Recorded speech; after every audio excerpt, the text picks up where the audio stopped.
ভর্তার জন্য প্রথমেই কিন্তু আমের কুচি নিয়ে ফেলেছি আমরা। তারপর দেখা যাক এখন নেব হচ্ছে টক।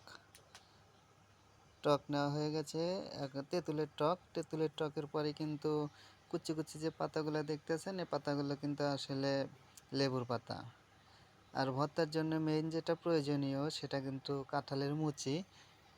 হয়তো বা অনেকেই কাঁঠালের মুচি চেনেন না, সেক্ষেত্রে কিন্তু 2 থেকে 3 ইঞ্চি যে কাঁঠালের লম্বা যে কাঁঠালের ফলগুলো হয়ে থাকে ওগুলাকে কিন্তু কাঁঠালের মুচি বলা হয়।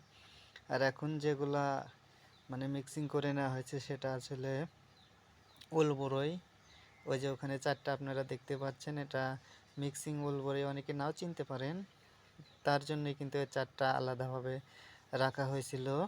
তারপরে আপনারা নেবেন পরিমাণ মতো মরিচ।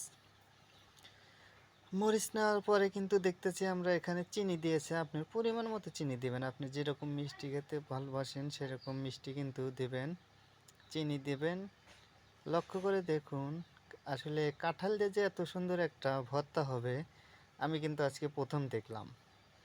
আপনারাও যদি নতুন দেখে থাকেন তো এইভাবে কাঁঠালের কুচি করে এখন যেহেতু কাঁঠালের সময়, আমের সময় সবগুলি কিন্তু এখন পাবেন। কাঁঠালের কুচি পাবেন, আমও পাবেন, এখানে ওল বড়ই পাবেন, তেঁতুলের টকও পাবেন, মরিচ, লেবু, এগুলা কিন্তু সবই কিন্তু আপনাদের কমন জিনিস। এগুলা এই ভর্তাটা বানানোর জন্য কিন্তু আপনাকে আসলে কোথাও যেতে হবে না। আপনি বাড়ির থেকে কিন্তু ইচ্ছা করলে বানিয়ে খেতে পারেন এই ভর্তাটা। তো যাই হোক, ভর্তাটা এখন সুন্দর করে মরিচের সাথে সবগুলো লবণ চিনি দিয়ে টক দিয়ে কিন্তু এই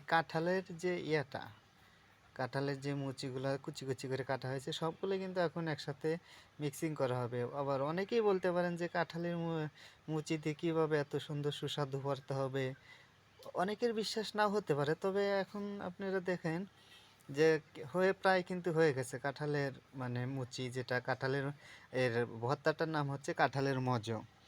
তো প্রায় কাঁঠালের মজের কাজ শেষ, এখন কিন্তু খাওয়ার পালা। এই যে একটা ছোট্ট বাবু আছে, সে কিন্তু এখন টেস্ট করবে, মানে তার মুখে কিন্তু আসলে ইতিমধ্যে কিন্তু জল চলে আসছে। দেখুন হয়ে গেছে কাঁঠালের ভর্তা। তো যারা যারা বানিয়ে খেতে চান অবশ্যই বানিয়ে খাবেন। আর যদি কোথাও কোনো ভুল হয়ে থাকে তো লাইকে বলে যাবেন।